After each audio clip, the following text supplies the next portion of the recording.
tetea mazingira. Sikiza tetea mazingira.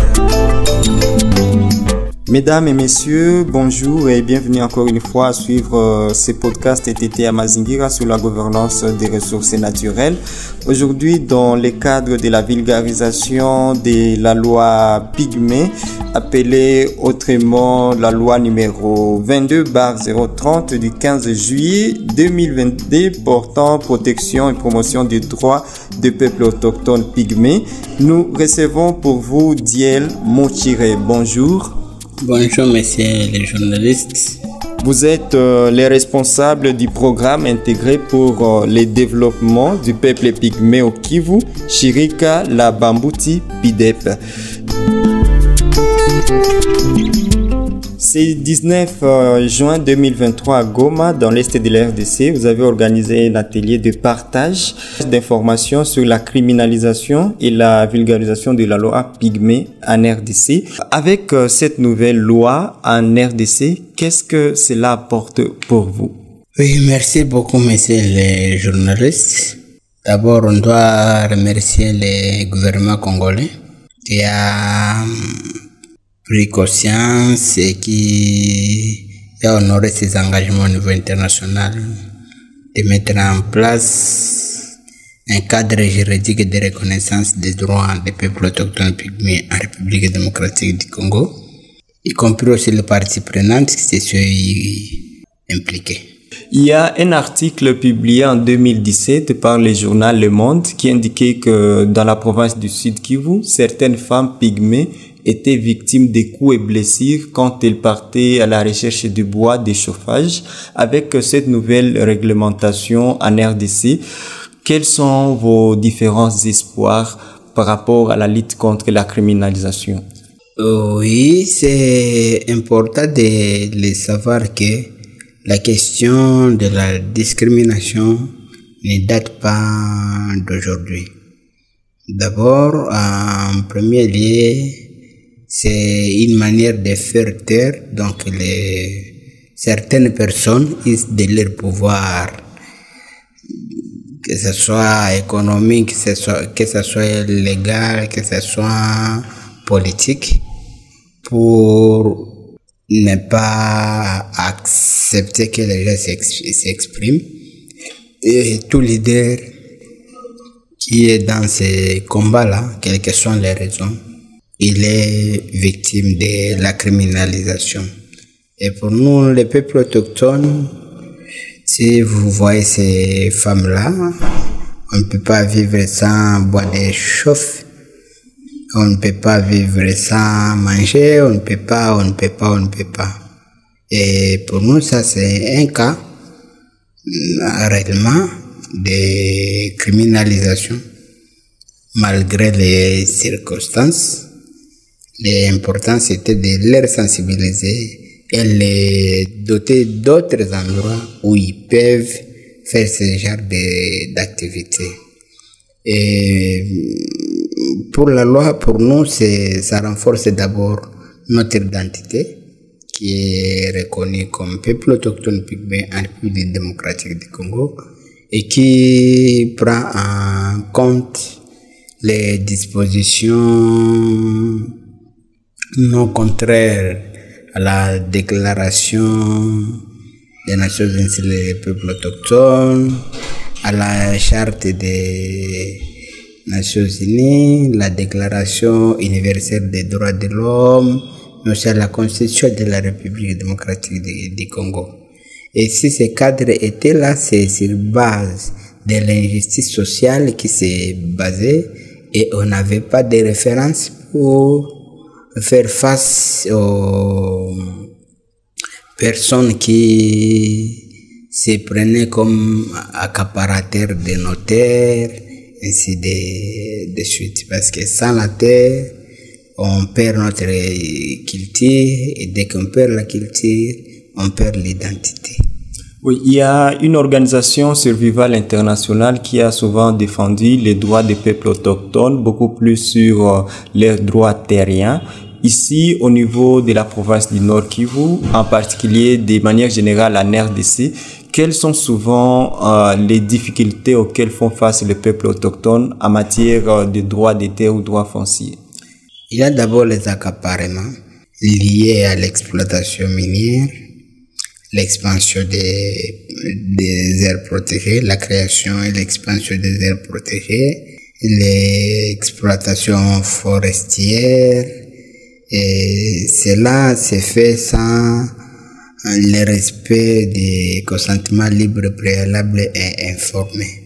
C'est pour cela que la loi est venue régler toutes ces questions-là pour que tous les espaces occupés par les peuples autochtones soient reconnus et que les processus de clip puissent être effectifs. Vous avez à un certain moment alerté sur les non-accompagnements juridiques de certains hommes, certaines femmes pygmées et qui se retrouveraient en difficulté dans des cachots, dans des prisons. Actuellement, avec cette loi pygmée, qu'est-ce qui est de nouveau pour vous et pour cette lutte que vous menez? Et par rapport à la loi, c'est bien mentionné qu'on doit avoir aussi accès à la justice comme tout le monde. L'effet de stigmatisation, l'effet de discrimination, l'effet de déconsidération sociale, vraiment non plus de place. Et pour nous, c'est une valeur ajoutée par rapport à ce que on est en train de faire, parce qu'on ne fait pas seulement la sensibilisation, mais on fait des activités de terrain pour sécuriser les terres appartenant aux peuples autochtones.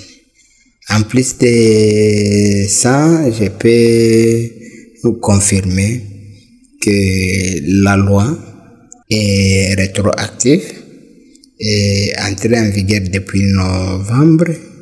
Donc à partir de maintenant, les personnes ou les institutions en charge de l'application de la loi doivent comprendre cette loi, et c'est ça notre mission, de faire la vulgarisation, parce qu'en République démocratique du Congo, il y a de pleines lois qui ne sont pas reconnues, qui ne sont pas respectées. Vous avez souvent indiqué que certains peuples autochtones, dont les Bamboutis, n'ont pas accès à des infrastructures scolaires, dont certains utilisent rien que leur langue locale pour communiquer, et pour quelques-uns qui ont eu cette possibilité d'aller à l'école peuvent s'exprimer dans d'autres langues.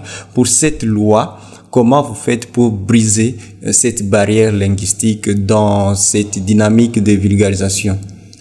C'est juste un processus, mais j'avoue que la loi est déjà traduite en 4 langues, notamment les Chiluba, les Lingala, les Swahili et les Chikongo.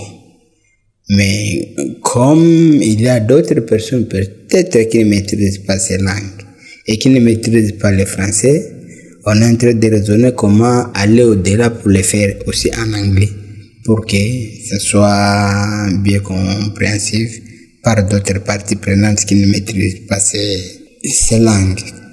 Pour les peuples autochtones, je ne dirais pas totalement que c'est une victoire, parce que nous avons encore un chemin à parcourir et c'est tout un processus.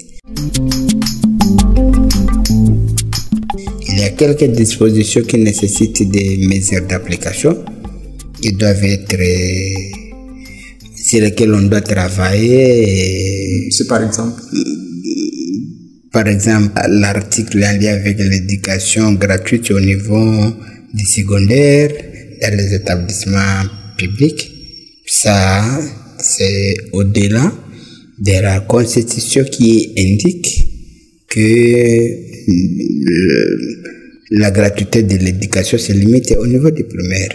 Mais le législateur a compris que le niveau de décalage doit aller au-delà pour permettre aux enfants pygmées d'atteindre même les niveaux des diplômes d'État. Parlez-nous un peu de votre engagement au sein du PIDEP, Shirika la Bambuti. Vous êtes ainsi connu dans la ville comme Shirika la Bambuti. Depuis quand vous menez cette lutte? La lutte date de 2008, donc ça n'a pas été facile. Et le plaidoyer, c'est toujours un processus. C'est pour cela que on n'a pas croisé les bras, on ne s'est pas découragé et on s'est engagé jusqu'à l'aboutissement de la promulgation de cette loi en 2022, en juillet, par le président de la République. Le jour de la promulgation ou même bien avant le jour de l'adoption de cette loi, qu'avez-vous ressenti en tant qu'un acteur qui lutte pour la défense des droits des peuples autochtones? Personnellement, j'étais à l'Assemblée le jour de l'adoption et j'ai compris que c'était une des étapes qui a été franchie et ça, on comprenait que ça devrait aussi être transmis au niveau du Sénat pour la seconde lecture et puis être analysé par la Cour constitutionnelle pour sa constitutionnalité, valider sa constitutionnalité avant sa promulgation par le président de la République. Donc pour moi, c'est vraiment un processus qui est en cours et on ne va pas baisser les bras et je suis très confiant que ça va aller parce que on ne va pas laisser le gouvernement seul. Toutes les actions dont nous allons faire en tant qu'organisation des peuples autochtones, ça devra cadrer avec cette loi.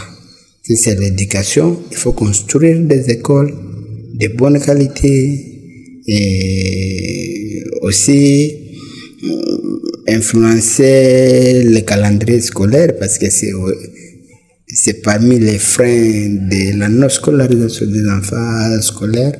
Pendant certaines périodes, ils vont en forêt pour la collecte des produits forestiers non lignés et là ils peuvent faire des semaines et ce qui est en contradiction avec le calendrier scolaire.